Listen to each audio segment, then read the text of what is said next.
Bismillahirrahmanirrahim. Əvvəlki bölümlərdə Mücəssimə firqəsinin məşhur nümayəndələrindən olan Albaninin Allah Teala'dan məkan anlayışını inkar edən iki nəqlini sizə təqdim etmişdik.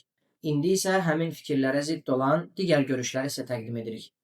Bu nümunələr vasitəsilə sözü gedən firqənin əqidənin əsasları deyə adlandırdıqları qismlərdə belə öz aralarında necə böyük ixtilaflar yaşadığını görəcəksiniz. Bu firqənin hazırda yaşayan ən məşhur simalarından biri olan Fövzandan belə soruşurlar. يقول السائل: ما حكم من يقول إن الله موجود بلا مكان وهو قول لبعض الصوفية هل يؤدي هذا إلى الحلول؟ Soruşan belə deyir: Allah məkansız mövcuddur deyən şəxsin hökmü nədir? Hansı ki, bu bəzi sufilərin sözüdür.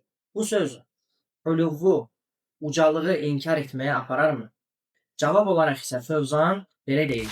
هذا جحود للعلو، هذا يجحد العلو. الله فوق السماوات، فوق العرش، كما أخبر عن نفسه. الله أخبر أنه في العلو، فلا بد من اعتقاد هذا. فمن جحد هذا فإنه ليس بمؤمن بالله عز وجل. اللي يقول إنه في كل مكان، إنه حال في كل مكان، ليس له مكان، هذا قول على الله بغير علم. Bu uluvu inkardır. Bu insan uluvu inkar edir. Allah özü xəbər verdiyi kimi göylərin fövqündədir, ərşin fövqündədir. Allah ucalıqda, yüksəklikdə olduğunu xəbər vermişdir. Buna etiqad etmək zəruridir. Kim bunu inkar edərsə, əziz və cəlil olan Allaha iman etməmişdir. O, Allahın hər yerdə olduğunu, onun hər yerə hülul etdiyini, yəni daxil olduğunu və ya onun hər hansı bir məkanının olmadığını deyir. Bu, Allah barədə elmsiz danışmaqdır.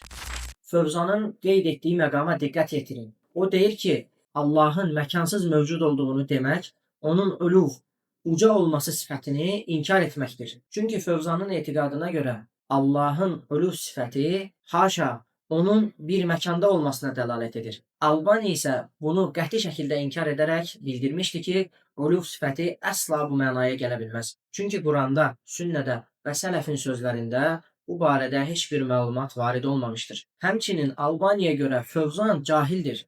Çünki uluv sifətini məkan olaraq anlayır. Albani isə belə anlayış sahiblərini cahilliklə vəsf etmişdir. Beləliklə də Fövzan Allah haqqında elmsiz bir şəkildə fikir yürütmüş olur. Bu mövzu ilə bağlı digər nəqilləri də inşallah sizə təqdim etməyə davam edəcəyik. Velhamdülillahi Rabbil alemin.